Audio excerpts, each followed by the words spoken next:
The ink wasn't even dry. That's the part one keep thinking about. Not the shouting, not the empty drive home, not even the way Sophia refused to meet my eyes in the final 10 minutes. It's the ink. How final it looked even as it glistened under the cheap fluorescent light of the courthouse hallway. I remember the way my hand shook a little after signing, though I tried to hide it by slipping the pen back into the clerk's tray like it was no big deal. Divorce. 6 letters. A lifetime. And then I walked out like a man who had somewhere to be, like I had a plan. I didn't. I just drove. My hands on the wheel knew the road better than my mind did. I passed exits without reading them. It was already dark, and the lights along the highway blurred like tears I hadn't let fall yet. The radio played something soft. Or maybe the static was louder. Either way, I wasn't listening. I kept driving until my gas light flicked on. That was the only decision that wasn't emotional. That light. That damn orange glow forcing me to face reality. I pulled off the highway, no idea what town I was in. The road narrowed into 2 lanes, lined by pine trees and silence. That's when I saw it, flickering like a tired heartbeat in the night, Piner Grove Inn. Half the neon letters were dead. Only the P, N, G, and V still lit, and somehow, that broken welcome felt more honest than anything I'd seen in months. I pulled into the gravel lot. The car idled for a moment before I turned the engine off. No phone buzzing, no messages waiting, just me and the cold tick of a machine cooling down. I looked at the entrance, an old wooden door framed by ivy and peeling white paint. I should have turned around, should have slept in the car, but there was something about the place, something tired and still. It felt like I'd already been here before. The floorboards creaked under my boots as I stepped into the lobby. The air smelled of old cedar and something softer, lavender maybe, but not sweet. A memory kind of lavender. The kind Sophia used to dab on her wrists before bed back when we still touched each other without flinching. A small fireplace flickered in the corner, not because it was cold, but probably just to make the quiet seem warmer. Behind the front desk sat a woman. She didn't look up at first, just kept reading from a hardback novel with a cracked spine and pages the color of steeped tea. Her hair was silver, wound tight in a braid that fell over one shoulder. When she finally raised her eyes, they were pale blue, almost gray, and her voice, when it came, didn't match the room. It cut through the stillness like a key turning in a lock. "I've been waiting for you." I didn't answer right away. My mouth opened, then closed, like my brain was flipping through reactions and found none that made sense. I could have asked what she meant, could have told her I wasn't who she thought I was. But I didn't. I just stood there, feeling something loosen in my chest, something old and buried. Because those words, those exact words, used to start my best mornings. Sophia, wrapped in sheets and sunshine, used to stretch beside me and whisper, "I've been waiting for you," like I'd gone on some grand journey just by waking up late. It had been a long time since she said them, a longer time since they felt true. The woman closed her book gently and stood. She didn't move like someone her age should. There was grace in it, familiarity, like she'd done this 1,000 times before. She reached beneath the desk and brought out a key, an actual brass key, not a card. It dangled from a block of wood with a burned-in number, 17. I looked at it, then at her, and something in me gave in. Not to belief, not to mystery, just to rest. "Room 17, she said, sliding it across the counter with the calm of someone offering a lifeline, not a lodging. I took it without speaking, and she didn't offer a receipt, didn't swipe a card, just nodded once and returned to her book. The hallway beyond the lobby was dimly lit, the walls lined with faded portraits. Faces of people I didn't recognize staring into nothing, their frames dusty and gold. I walked slowly, as if the air itself was heavier here. My suitcase was still in the trunk, but I didn't go back for it. I didn't care. I just needed to sit. Room 17 was at the end of the hall. The key turned easily, the door opening with a low creak that felt more like a sigh. The room wasn't special, just a bed with a quilt, a small desk, a chair by the window. But the quiet was complete. Not sterile, not lonely. Just honest. I sat on the edge of the bed and stared at the floral pattern on the bedspread, the kind you'd find in someone's grandmother's guest room. I didn't cry. Not yet. I didn't think. My brain felt like static, my chest like a closed drawer. I kicked off my shoes, leaned back into the mattress, and closed my eyes, not to sleep, but to stop looking at a world that didn't feel like mine anymore. For the first time in a long time, no one expected anything of me. No calls, no guilt, no performance. Just the soft buzz of the old lamp and the hush of a motel built for ghosts like me. One night after goodbye, and already the silence was teaching me how loud I'd let the wrong things become. I don't know how long I sat there after the door creaked closed behind me. Maybe an hour. Maybe just long enough for my heartbeat to slow into something human again. The room was dim, lit only by a crooked lamp on the nightstand that cast shadows like they were dancing just out of reach.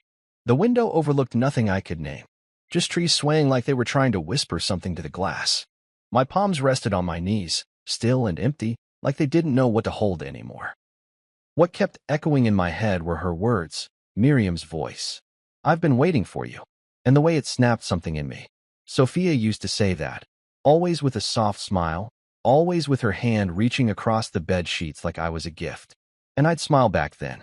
But then the mornings stopped feeling sacred. The routine swallowed us whole. Her words grew quieter, and I stopped reaching. That phrase now sounded like a ghost with perfume on its breath. I tried to laugh it off in my head, but there was no humor left. Just exhaustion. I set the key on the nightstand. Brass. Solid. Worn from touch. Like it had passed through too many hands, carried too many broken hearts. I reached for the lamp switch, but I didn't turn it off. I didn't want to be in the dark. Not tonight. The chair by the window was old but inviting. I sat in it, one leg pulled under the other, arms folded, and watched my reflection in the glass. It was faint, barely there. But it was me. Tired eyes, unshaved jawline. A man who didn't look lost so much as left behind by something he didn't protect. I didn't unpack. What would I even unpack? A crumpled button-down. A phone with no calls coming in. A wallet that still had the wedding photo in one of the hidden sleeves. The one where we were smiling too hard at nothing in particular. The room smelled faintly of lemon wood polish and something like dried lavender, but softer, less intentional. I leaned my head back and stared at the ceiling. The plaster had cracks. Faint hairline ones, like the room was aging quietly. It reminded me of the last apartment Sophia and I lived in. The one with the ceiling fan that clicked whenever it rotated. I used to promise I'd fix it. I never did. I didn't sleep.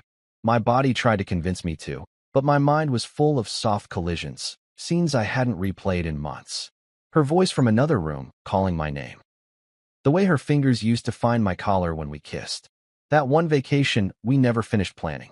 It was all so vivid here, in this strange room with its peeling wallpaper and quiet ache. I wondered how many people had sat in this chair, heartbroken and waiting for answers. There was a knock once, around midnight. Just one knock. Light, like someone thinking better of it halfway through. I didn't move, didn't call out. Whoever it was didn't knock again. It could have been a ghost. Or just the wind playing tricks. But either way, the silence returned like a blanket. I pulled it over me and sat in it. Around 2 in the morning, I started counting the breaths I was taking. In. Hold. Out. Hold. In. Again. It didn't calm me, but it reminded me I still existed. That was something. I thought about our last real fight, Sophia and me. It wasn't even dramatic. Just sad. We were at the grocery store, arguing over salad dressing. She liked balsamic. I liked ranch. It wasn't about the dressing, though. We both knew that. It was about how we'd stopped listening. How everything had become an argument, just waiting for an excuse. She looked at me in that aisle like I was a stranger picking a side dish, not a life. And I felt myself disappear in front of her. Room 17 was silent. Not eerie, just full. Like it had absorbed every word ever unsaid by the people who stayed here. I wondered if it would hold mine too.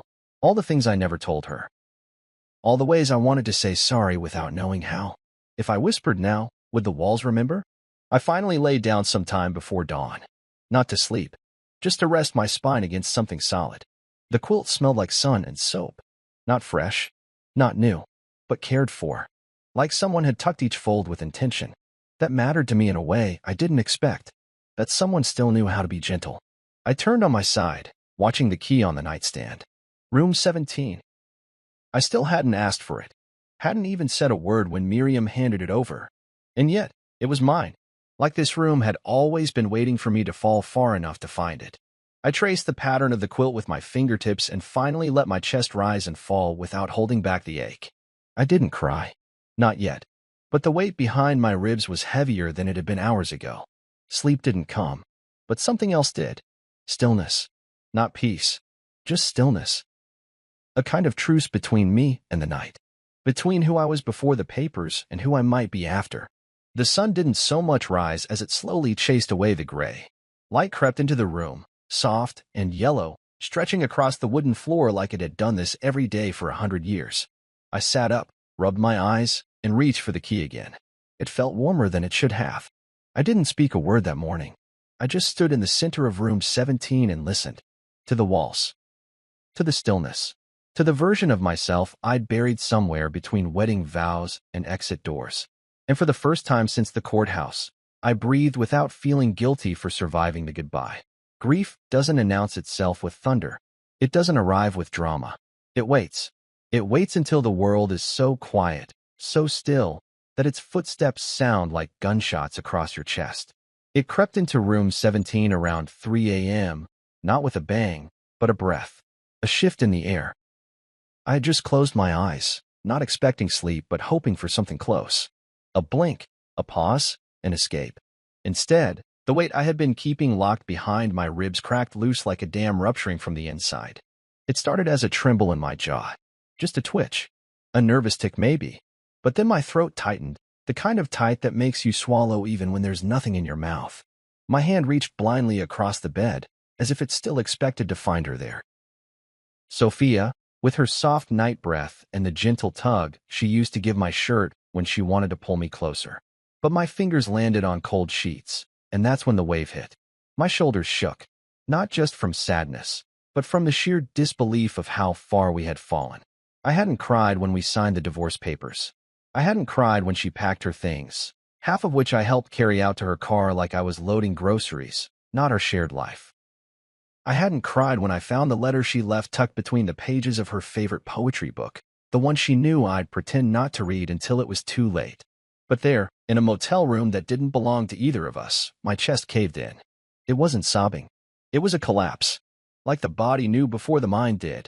I pressed the heel of my hands into my eyes like I could stop the flood, but the tears came anyway, hot, clumsy, relentless.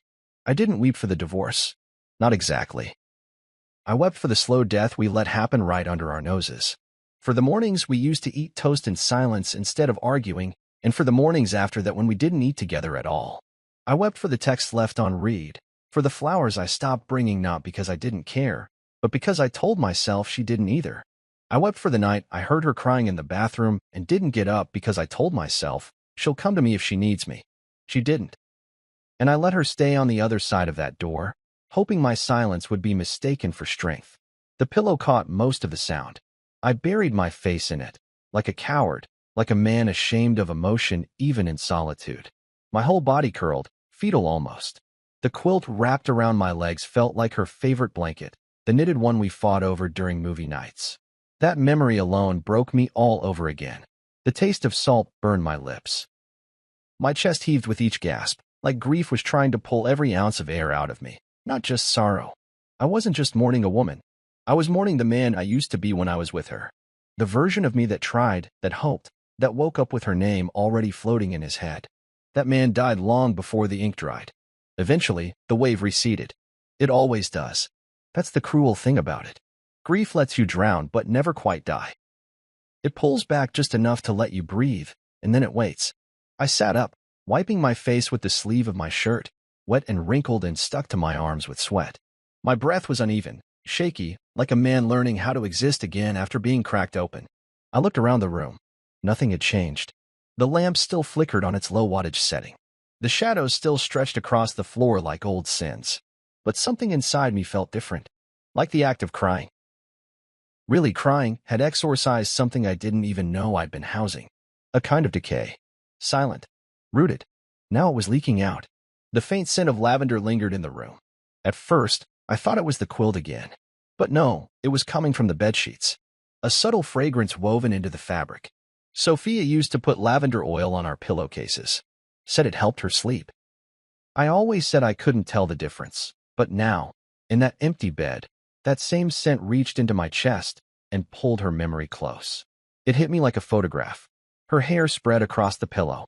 The way she slept slightly curled toward me, even on the bad nights. Her habit of tucking one hand under her cheek.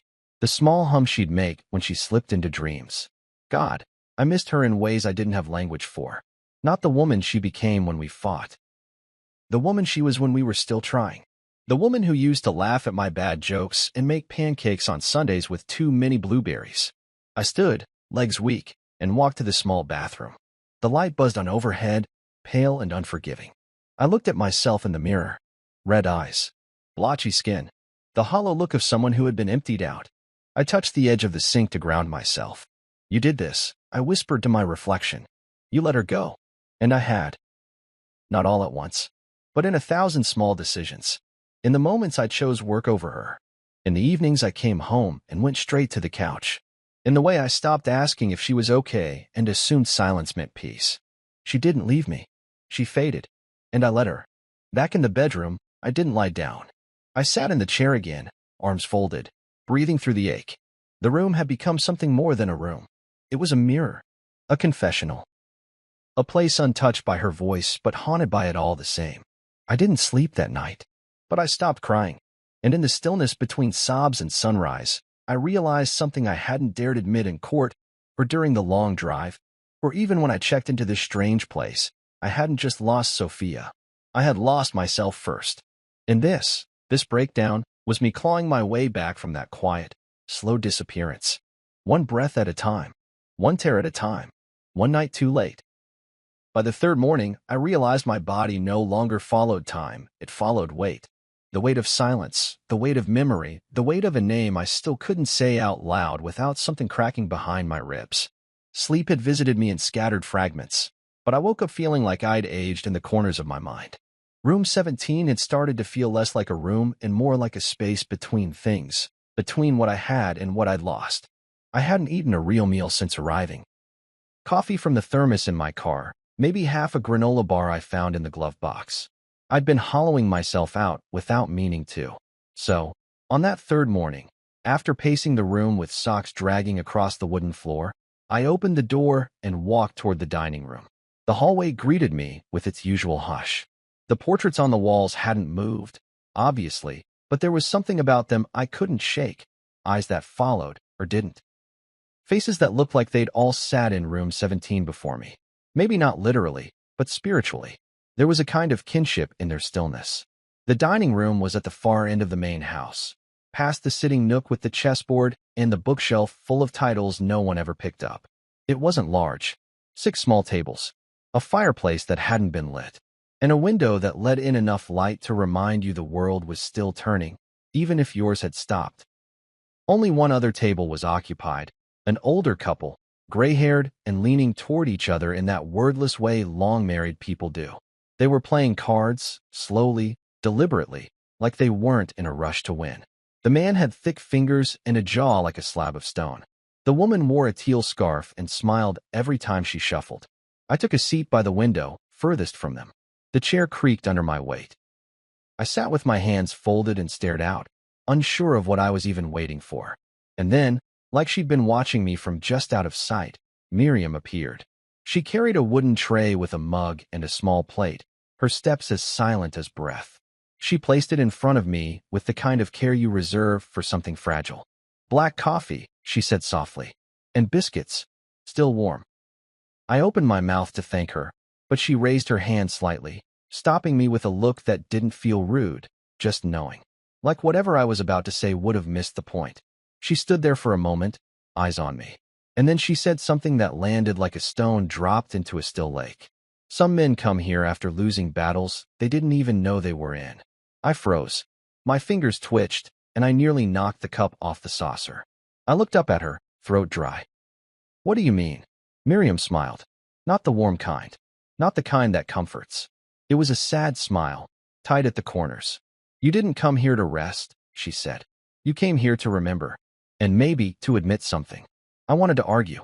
I wanted to tell her she was just projecting, or that she didn't know me, or that I just needed a place to clear my head after a legal formality. But I didn't, because she was right, and both of us knew it. "How do you know?" I asked, voice smaller than I intended. She gestured gently to the window. "This place listens before it speaks. You're not the first to carry silence in your chest like it's armor. I looked down at the biscuits. Still steaming. One had cracked slightly down the middle. I tore a piece off, more to buy time than because I was hungry. I don't know what to do now, I admitted. After the papers, after the keys are handed back, after the furniture gets split, what's left? Miriam didn't answer right away. She turned toward the couple playing cards. The man had just lost a hand and was shaking his head while the woman laughed softly into her scarf. Sometimes, she said, what's left is what should have come first. And then she walked away, back toward the front, disappearing the same way she'd arrived, without a sound, like dust settling. I ate slowly. The biscuits were buttery and soft, flecked with something that might have been rosemary. They reminded me of Sunday mornings with Sophia when we still cooked together. The radio playing old jazz in the background. Her hips swaying in the kitchen, my arms around her waist. I could still hear her saying, "You're going to burn the toast again," just before the toaster popped. I held that image like a fragile dish I couldn't bear to drop. The couple across the room continued their game. They didn't speak much, but they didn't need to. Their rhythm was communication, the kind that comes from surviving things together. They had likely buried parents, maybe a child, weathered financial ruin, broken promises. And yet, here they were still choosing each other, card after card. I envied them in a way that wasn't bitter. It was more like seeing something you once held and realizing it slipped away because you stopped gripping it tight enough. When I finally stood, the coffee was gone, and only crumbs remained on the plate. I looked back at the fireplace, still unlit, and thought of Sophia again. The way she used to say, if the fire's not burning, it's because someone forgot to strike the match. That someone was usually me. I nodded at the older couple on my way out. The man gave me a polite glance. The woman offered a faint smile, and for a moment, I felt like they knew. Not my name, not my story, but the shape of it. The ache of it. Maybe every person in Piner Grove was part of a silent club. One where no one talked about what brought them here, because it was written all over their faces anyway. Back in the hallway, I didn't rush. My feet moved slower than usual, more deliberate. The quiet clung to me like a second skin. And for the first time since arriving, I didn't feel like I was hiding. I felt like I was beginning to be seen. It was the pine trees that drew me out that morning. Something about the way they stood, tall, still, almost priest-like, called to a part of me that needed quiet without suffocation. The kind of quiet that doesn't make you feel alone, just small enough to let the world breathe around you. I had finished my coffee in the dining room, thanked Miriam with a nod, and slipped outside without deciding to. The air smelled like earth and the faint memory of rain. Dew clung to the blades of grass along the edge of the trail like nature hadn't let go of yesterday yet. I knew that feeling. The path behind Piner Grove wasn't marked, not in any formal way. Just a winding strip of packed dirt pressed between pines that had seen more seasons than I had years. I walked slowly, letting the silence settle into my bones. With every step, I felt something loosen, a tension I'd been carrying between my shoulder blades since long before the divorce. I hadn't made it far when I saw him. Howard, the older man from the dining room. The one who always sat with the woman in the teal scarf, playing cards like time was their partner. He was standing at the trailhead, wearing a worn canvas jacket and a cap that had seen better years. His hands were folded behind his back, and he looked like he'd been waiting. "Morning," he said, voice gravelly but calm. I nodded, unsure if I should keep walking or slow down. "Didn't expect anyone else out here." He grinned like he'd heard that before. Most people don't expect much when they're running from something. That hit a little too close to home, but I let it sit between us without protest. "You mind if I walk with you?" he asked. I hesitated, but something in his tone wasn't invasive, it was companionable. Like he wasn't offering a conversation so much as a witness. And right then, I needed someone who didn't need to fix me. "Sure," I said. We fell into step, the rhythm of our shoes on dirt and fallen needles creating a kind of cadence. For a while, we didn't speak. Just moved through the forest like we belonged to it. After a few minutes, he said, "My son stopped calling me. Years ago. That's when I first came here." I didn't respond right away. I just looked ahead, waiting. "I thought I'd done everything right," he continued. "Worked hard. Provided. Didn't drink. Didn't hit. Put food on the table, built a college fund, showed up to every soccer game, even when he sat the bench." I glanced at him. His face was worn in a way that wasn't just age, it was surrender. "Turns out," he said, "I did everything safely. That word cracked through me like ice on a windshield. Safely. He nodded. Never fought with his mother in front of him. Never cried when she left. Never raised my voice when he blamed me. Just kept being steady. Thought that was enough. I didn't know what to say, but I felt something coil in my chest, the uncomfortable realization that I had done the same. Loved Sophia safely.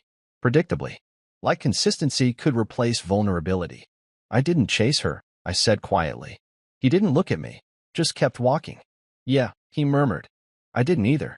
I let that sink in. For years, I told myself I was doing right by being calm. That restraint was maturity. That giving space was respect. But sometimes love isn't about giving space. It's about stepping in when everything in you says to retreat. We walked in silence for a bit more, the wind rustling the pine branches above like whispers too old to decipher. What brought you back this time? I asked. Howard chuckled, though it didn't sound joyful. Routine. Every few years, I come to remember what I let happen. This place, it's not just for the grieving. It's for the ones who still aren't sure what they lost. That felt too real, too raw. I didn't just lose Sophia. I lost the version of me that believed I could be enough without showing how deeply I felt. I'd held my emotions like secrets, assuming she'd know. But love doesn't read minds, it listens to action. And mine had gone quiet long before she did. We reached a clearing. The trail opened into a wide circle of soft grass, where a single wooden bench faced a thicket of trees. Howard motioned to it. Mind if we sit? I nodded, and we did. The bench groaned slightly beneath us, but the view was still. He leaned forward, elbows on knees. She's not my wife, he said after a beat. I looked over at him. The woman I play cards with. Her name's Ellen. We met here 3 years ago. She lost a daughter. I lost a connection. We don't talk about it much. Just play cards. Something about shuffling makes things feel less tangled. I understood that. The need for rhythm. For control. For something your hands can do when your heart has nothing left to give. You ever think about calling your son? I asked. Howard rubbed his thumb against the edge of his cap. Every day? But he changed his number. That silence stretched between us like a chasm. I didn't chase her, I said again. When Sophia cried, I sat in another room. Told myself she'd come to me when she was ready. She did once. And when she did, I asked if we could talk later. Later never came, Howard said. No, I replied, voice barely audible. It didn't. The wind shifted, and a few pine needles fell onto the bench between us. I brushed them away without thinking. You think there's a way back? I asked him. Howard looked at the trees like they might have the answer. Maybe. But it's not back. It's forward. With the truth, not with hopes. We sat there for a while, not speaking, just letting the morning move around us. It wasn't a solution, but it was clarity. Eventually, he stood. Well, he said, dusting off his pants. Time to lose at cards again. I smiled faintly. Thanks, Howard. He paused. Don't wait too long to say what needs saying. Silence is loyal, but it's not kind. Then he walked back toward the inn, steps slow, but steady. I stayed behind a moment longer, breathing in the scent of pine and memory, and whispered something I hadn't allowed myself to say out loud in months. I miss you, Sophia. And the wind carried it somewhere I hoped she could feel. Miriam didn't say much that morning. She never did unless the words had weight. She met me in the hallway outside the dining room. Her hair pulled back into its usual braid, the silver glinting like strands of light through time. In her hands was a metal lunchbox, dinted, green, with rust creeping up the edges. It looked like something out of a childhood memory I didn't know I had. She held it out without ceremony. Take the trail, she said, voice quiet but certain. Follow it all the way to the lake. I didn't ask what I'd find there. Maybe I was learning not to question what came from her. Miriam spoke like a woman who knew more than she let on, not just about the inn, but about grief. About men like me who showed up empty and needed silence more than sympathy. The lunchbox was heavier than I expected. It clinked faintly, metal against metal, like something inside had history. I carried it in one hand and set off down the pine trail alone. The trees parted from me like they knew I was coming. That trail was different in daylight. Less ominous. Still quiet, but in a way that felt like being wrapped in something, not pushed out. Pine needles softened every step, and the sun filtered through branches like light through stained glass. I walked for maybe 15 minutes before I heard it, the hush of water against shore. The lake wasn't grand. It didn't stretch like an ocean or glisten like a resort, but it was still, peaceful, A mirror without arrogance. The kind of place you'd never find unless someone showed you. It was ringed with tall reeds and quiet frogs, a single wooden dock jutting out toward the center like an unfinished sentence. I didn't walk onto it. I stayed on land, found a rotting log and sat, the lunchbox resting beside me like an unopened truth. For a while, I just watched the water, let my mind wander where it wanted. It drifted toward Sophia, like it always did. I remembered the time we went to that cabin in Vermont, years ago. We fought the first night, about nothing really. Groceries, directions, her tone, my silence. But the next morning, she made me pancakes and apologized before I could, even though it was my fault.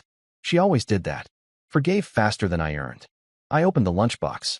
Inside were 2 sandwiches, wrapped in wax paper, an apple, a bottle of water, and a folded slip of paper, yellowed and soft at the creases, like it had been waiting a long time to be read. I knew it wasn't from Miriam, not really. Not just her anyway. The handwriting wasn't hers. But the message, it felt like it belonged to every wall, every breeze, every breath of this place. Some things aren't lost. They're abandoned. Know the difference. I read it once, then again, and then a third time, each reading cutting deeper than the last. Abandoned. The word hit like truth dressed as accusation. I looked out at the lake, jaw clenched. That was the thing about real guilt. It doesn't shout. It whispers until you can't hear anything else. I had told myself for years that Sophia and I had drifted, that we had slowly grown into different people. But what if that wasn't true? What if I had simply stopped showing up? I thought of the anniversaries I forgot. The birthday she spent alone while I worked late and blamed it on deadlines. The dinner nights I skipped because I was too tired, too distracted, too self-involved to realize she was setting a table for 2 and eating alone. I remembered the night she stood crying by the kitchen sink, her hand gripping a sponge so tight her knuckles turned white. I walked past her, said nothing, told myself it wasn't my fight. I had abandoned her in moments, little moments, the kind no one else sees. The kind that build up like dust in the corners of a house until one day, you realize the whole place feels hollow. I took a bite of the sandwich, ham and cheese. Simple, familiar, like something Sophia used to pack me for lunch when I worked weekends. She'd leave them on the counter with notes and Sharpie on the napkins. Don't forget me, one had read once. I'd laughed at it. Not because it was funny, but because I didn't take it seriously. God. I looked down at the note again. The writing wasn't hers, but the message could have been. She hadn't stopped loving me. She'd just grown tired of doing it alone. I took the apple out and turned it in my hand. I didn't eat it. I just looked at it. There was something symbolic about it. Whole. Untouched. Like the things we never even gave a chance to ripen. The sun moved slowly across the lake. Time felt suspended, like the clock had no authority here. Just memory and wind. I set the apple down and leaned back against the log, the scent of damp bark filling my lungs. I closed my eyes and imagined her laugh. The real one. Not the polite one she gave people at parties, but the one that snuck out when she was genuinely amused. I hadn't heard that laugh in a long time. I realized with a sting in my throat that I couldn't even remember the last time I earned it. The note sat on my knee, held loosely between my fingers. I didn't know if it was meant for me specifically. Maybe Miriam tucked the same words into 100 lunchboxes. But it didn't matter. It found me. That was enough. I packed everything back into the lunchbox, carefully folding the note and sliding it beneath the sandwiches like it was a secret not meant for daylight. As I stood, my knees creaked, too many sleepless nights, too much tension in places that should have been softer. I looked back at the lake one last time, not to say goodbye, but to promise myself something. No more safe love. No more waiting for signs. I followed the trail back in silence, the lunchbox swinging lightly at my side. The note's words repeated in my mind like a chorus I couldn't unhear. Some things aren't lost. They're abandoned. And for the first time, I stopped pretending I couldn't tell the difference. It was on the 6th night that I saw it. I hadn't noticed it before, maybe because it wasn't there, or maybe because I hadn't been ready to see it. Just outside room 17, on the wall across from the door, a mirror had appeared. Oval, antique, framed in dark wood with delicate carvings that curled like ivy around its edge. It looked like something pulled from an old parlor room, elegant in its age, patient in its presence. I stopped when I saw it, not because it startled me, but because it felt like it had been waiting. I stepped toward it slowly, my bare feet silent on the wooden floor. The hallway was dim, the only light coming from a single sconce above the mirror, casting a warm amber glow. I stood there, inches from the glass, and stared at the reflection. It was me, of course. Same tired eyes. Same uneven stubble along my jaw. Same mouth that hadn't smiled without effort in months. But it wasn't just the surface. There was something deeper in that reflection. Something stripped bare. I didn't see a man recovering from a divorce. I didn't even see a man who'd been left. I saw a man who had vanished long before she ever did. I raised my hand and pressed my fingers to the glass. It was cool, like truth. And in that moment, I said the thing I hadn't let myself say until now, not to Miriam, not to Howard, not even to the lake that seemed to swallow my silence days before. You failed her, I whispered. It wasn't loud, just enough to reach my own ears, to crack the protective shell I'd spent years building around my regrets. The mirror didn't judge. It didn't flinch. It just reflected the truth like it had been waiting for me to arrive at it on my own. I stared harder, looking past the bloodshot eyes and downturned lips.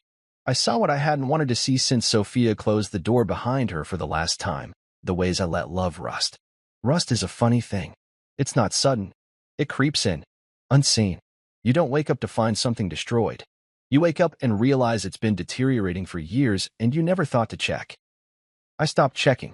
I stopped showing up for the little things. Texts that deserved more than one-word replies, hugs that asked to be held a little longer, glances that said, "Please see me." But I was already looking elsewhere. I never cheated, never yelled, never hit, and I wore that like a badge, convinced it made me good. But goodness isn't the absence of cruelty, it's the presence of care. And I had slowly withdrawn mine, inch by inch, until she was left in a house with a man who didn't know how to be vulnerable anymore. My hand dropped to my side, and I looked at myself, really looked. For the first time, I saw someone who had chosen comfort over courage. I had chosen quiet over conflict, thinking I was being noble. I let problems go unspoken because I didn't want to argue. I thought peace meant silence. It didn't. It meant effort. It meant standing in the fire together, not avoiding it entirely. The mirror breathed all of that back to me. I whispered again, "You failed her." But then, something else moved through me, something softer. As if the mirror wasn't just a place for confession, but also for permission. And this time, the words came out different. "But you're still here. Still here. Not perfect. Not fixed. But present." And maybe that counted for something. Maybe not with her. Maybe too much had been left undone, but with myself. Maybe presence was the first step toward anything real. I stood in that hallway for what felt like an hour, the reflection shifting slightly as the light above flickered, like the inn itself was breathing with me. It wasn't magic. It wasn't supernatural. But it felt intentional, like someone, or something, had placed that mirror there to catch me in the act of trying to become a person again. Eventually, I stepped back. The mirror remained. I wasn't sure if it would be there tomorrow. Part of me suspected it wouldn't. Maybe it only showed up when you were ready to face it. Back inside room 17, the air felt different. Lighter. I sat on the edge of the bed and stared at the brass key still resting on the nightstand. My hands didn't shake the way they used to. My breath wasn't as shallow. I felt solid. Not whole. Not yet. But no longer in pieces. I thought about Sophia, where she might be tonight. Was she curled up on her new couch? Was she laughing with friends, or sitting in silence like I had been? Did she miss me in flashes, like songs in grocery stores, or the way certain foods tasted better with me beside her? Or had she moved on completely, already folding her life into new arms, new habits? I didn't know. And for the first time, I wasn't angry about that. I just wanted peace for her, even if I wasn't part of it. There was a pin on the desk. I picked it up and wrote one line on the back of an old receipt I found in my wallet. "I won't ask to be forgiven, but I will keep becoming someone worth forgiving." I didn't know if I'd ever show it to her. Maybe it was just for me. But it was the first time I'd written something without bitterness since the day she walked away. I folded it carefully, slid it between the pages of a book I hadn't opened since arriving, and turned off the lamp. The darkness wasn't heavy tonight. It was quiet. And inside it, I felt the faint outline of a man beginning again. The night I went downstairs again, the inn was quieter than usual. Not silent. There was always a hum to Piner Grove, like the building breathed in its own rhythm, always listening. But that night, it felt more like a held breath, like the place itself was waiting for me to make a move I had avoided too long. I left room 17 without my shoes, just socks whispering against wood grain, and followed the familiar creak of the old staircase until I reached the lobby. Miriam sat exactly where I thought she would, behind the desk, reading from a leather-bound book so weathered the title had worn clean off. She didn't look up at first. She never did unless it mattered. And maybe that's why I stood there longer than I needed to. Because for once, I didn't want to interrupt anything. I wasn't looking for advice. I wasn't searching for comfort. I just needed to say something out loud and finally hear how it sounded when truth left my mouth. She looked up, gently closing the book. Her eyes met mine with that same quiet knowing, and I didn't need to explain why I was there. She already knew. "You're ready to leave," she said. I nodded slowly. "I think I am." There was no applause. No sentimental farewell. Just her watching me the way someone watches a tree bend in the wind, acknowledging the change without needing to speak it. "But," I added, and my voice broke slightly at the word, "I don't know if she'll hear me. Sophia. I don't even know if I want her back. That's not why I came here. I need her to know I didn't stop loving her. I just stopped showing it. And I don't even know when that started." Miriam said nothing at first, just tilted her head slightly, as if measuring the weight of what I'd said. Then she reached below the desk and pulled out something that surprised me. A journal. Not blank.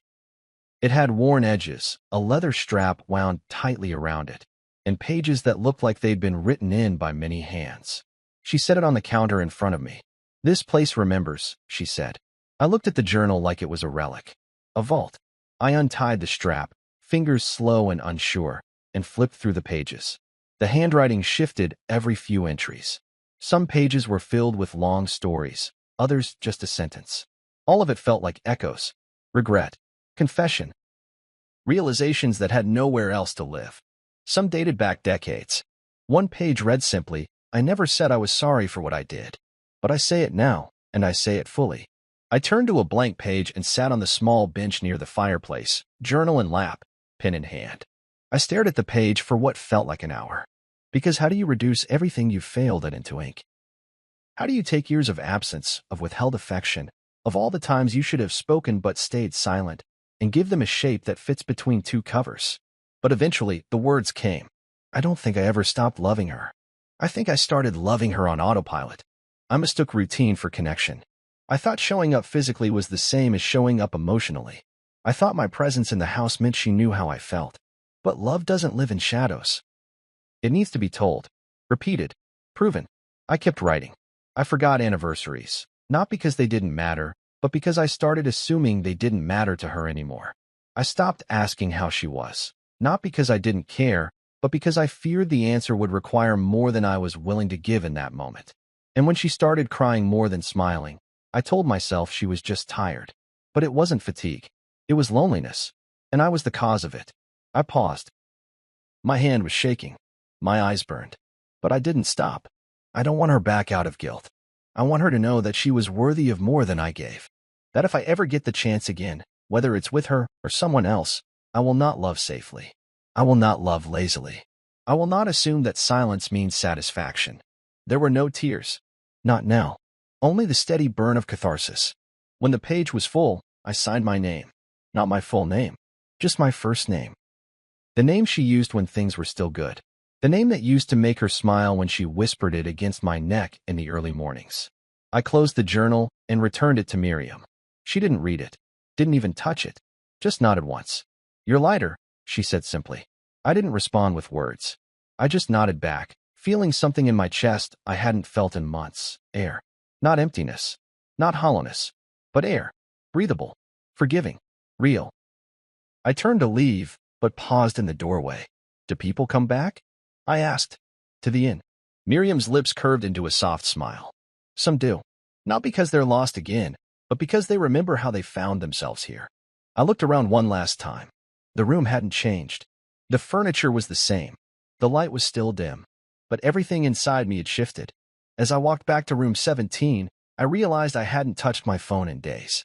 I didn't know what messages were waiting. I didn't know if Sophia had called. And for once, that uncertainty didn't paralyze me. The hallway mirror was still there. I stopped again, looking at my reflection. This time, I didn't say anything. I just nodded at the man in the glass. The one who finally knew who he had been, what he had done, and what he was ready to become. Back in the room, I packed the few things I'd brought. The brass key sat on the nightstand like a reminder. I picked it up, held it in my palm for a moment, then placed it gently in my jacket pocket. Not to return it, but to carry it with me. Because some places are not just stops, they're mirrors. And this one had shown me a man who was finally telling the truth, not to win someone back, but to stop disappearing from himself. The road back to her place wasn't long, but it stretched like confession. The kind of distance that doesn't measure in miles, but in the weight of everything you didn't say when you had the chance. I drove slowly, not because I was unsure of the route. My hands could have found the turn onto Juniper Lane in their sleep, but because I needed the drive to steady me, to remind me that I had already unraveled, that this wasn't about asking for forgiveness or pleading to be taken back. It was about something simpler and much harder. I just needed her to know the truth. My truth, without expecting anything in return. Her house, our old house, looked the same. The porch light still flickered, like it always had when the wiring got temperamental. The garden bed still curved around the walkway in the shape she liked, half-moon rows of lavender and white rose. But it felt smaller now, quieter, like a stage that hadn't seen a performance in months. My headlights swept across the familiar driveway as I parked, and I just sat there. My fingers gripped the steering wheel even after the engine died. I stared at the front door, the way the brass number 48 caught the porch light like it used to. It was strange. The place hadn't changed, but I had, and that made everything feel unfamiliar. I stepped out, my shoes crunching against the gravel. The cool air kissed the back of my neck, and I pulled my jacket tighter. In my pocket, I could still feel the weight of the key to room 17, like an anchor and compass at once. It reminded me I had somewhere to return to, even if she closed the door. I walked up the steps and stopped. The door was only inches away, but my hand wouldn't move. Not yet. My heart was doing that fast, anxious thud, like it was both terrified of being ignored and terrified of being heard. I wanted to believe she wouldn't slam the door, that she wouldn't look through the peephole and walk away. But I had forfeited the right to expect anything. I stood there long enough for my shadow to shift on the porch. Then finally, I knocked. It was a gentle knock. Not a demand. Not an intrusion. Just a presence. A pulse in the wood. A long moment passed. Then I heard her steps. Soft. Slow. When the door opened, I forgot how to breathe. She looked at me, eyes wide but not surprised. Like she'd been expecting me, though we both knew that wasn't true. She wore one of my old hoodies, the navy one with the frayed cuffs. Her hair was up. Her face was bare. And she looked exactly like the last time I truly saw her, not in court, not in anger, but in love. She didn't speak. She didn't shut the door, either. I nodded once and said, "Can I talk?" She stepped aside. I walked into the house like a guest in a life I once built. The air smelled the same, vanilla, coffee, and something warm I couldn't name. Her scent still lived here. Or maybe memory did. We sat on opposite sides of the couch. That old, too soft couch that used to swallow us whole during Sunday night movies. The space between us now was careful, polite, but not angry. I took a breath. Then I said everything. Not just the facts. Not just the apologies. I spoke about the man I had been. How I let fear dress itself as peace. How I mistook silence for strength. How I thought showing up was enough without realizing I'd stopped showing up emotionally a long time ago. I told her about Piner Grove. About room 17. About Miriam and the lake, and the note in the lunchbox that cracked me open. I told her how I saw myself in a hallway mirror and finally recognized the man I'd become, the man who loved safely, passively, like someone afraid to be too much. And how that man cost us everything. I didn't stop loving you, I said, eyes fixed on the floor. I just stopped showing it. And by the time I realized that, you were already carrying all the weight alone. I let that happen. I let you disappear right in front of me. There was a long pause, the kind that could fall into either healing or goodbye. She didn't cry right away, but I saw it in the way she folded her arms, the way her jaw tightened, holding back words or tears or both. When she finally spoke, it was soft. "I didn't stop loving you either," she said. "I just got tired of doing it alone." That hit me harder than any shouted blame ever could. It was gentle and true. She looked at me. Not the way she used to, but not like a stranger either. Just someone learning to see again. "I kept waiting for you to notice," she continued. "Not just when I was sad, but when I was gone, piece by piece. I kept dropping signs, hoping you'd pick one up. But you didn't." "I know," I said. Her eyes glistened. You didn't forget me. You just stopped looking. We both sat in that, not as enemies, not as lovers, but as two people who had finally told the whole truth. It wasn't forgiveness, but it was release. We talked more slowly, cautiously, about things we'd never said when we were still married. Not to rekindle something, just to give it a proper name before we let it rest. Eventually, she stood. I'm not promising anything, she said. I'm not asking for anything, I replied. And I meant it. I walked to the door, and just before I stepped out, she said, "Thank you for coming back to say it." I turned to her, one hand on the frame. "Thank you," I said, "for not closing the door."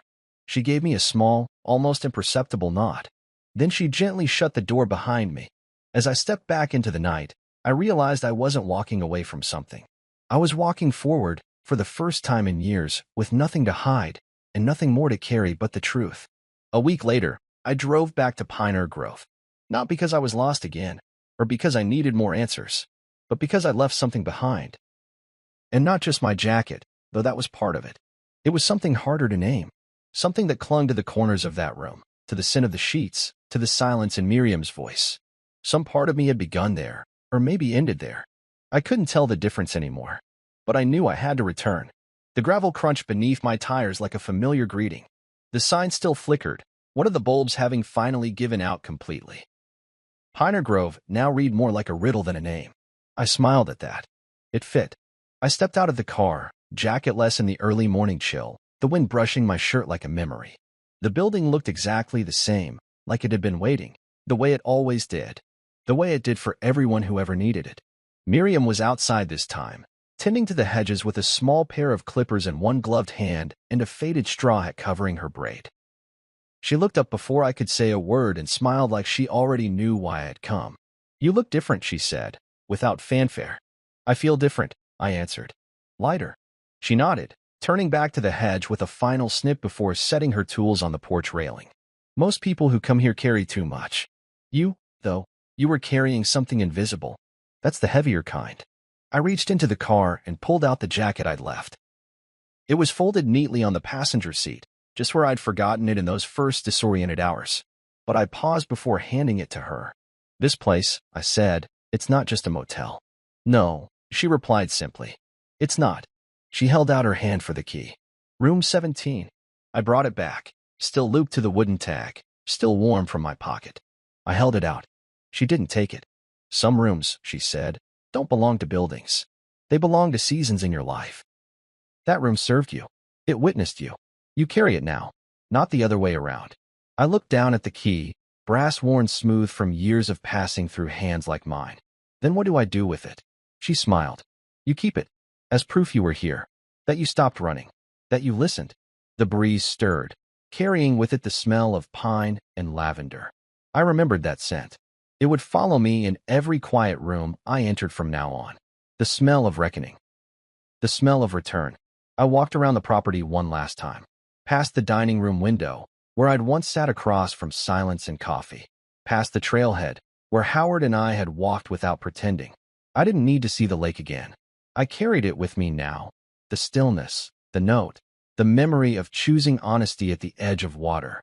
Back on the porch, Miriam waited. I tucked the key into my coat pocket. "Will I see you again?" I asked. She didn't answer right away. "If you do, it won't be because you're lost," she finally said. "It'll be because you remembered something worth returning to." I nodded. There wasn't anything left to say. I got into the car and started the engine. As I backed out of the lot, I glanced in the rearview mirror. The end receded into the trees, swallowed by pine and shadow and something that felt almost holy. I didn't feel sorrow. I didn't feel regret. I felt held.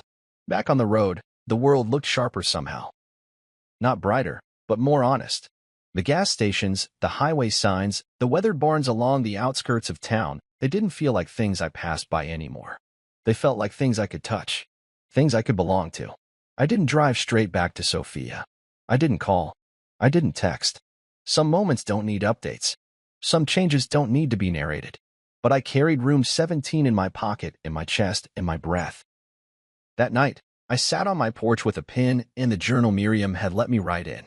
I hadn't asked to take it, but she had tucked a smaller one into my hands before I left. "For after," she said. "Because there's always an after." I opened it. pages blank and clean and waiting. And I wrote, love isn't about grand gestures. It's about showing up again and again, even when you're tired, even when it's quiet, especially when it's quiet. I paused, then added, and I'm not here to win anything back. I'm here to build forward, with less fear, with more presence, with the truth, always, even when it's heavy. I closed the journal, set it on the table beside me, and leaned back into the chair. The stars were out. The world was still. And for the first time in a long time, so was I.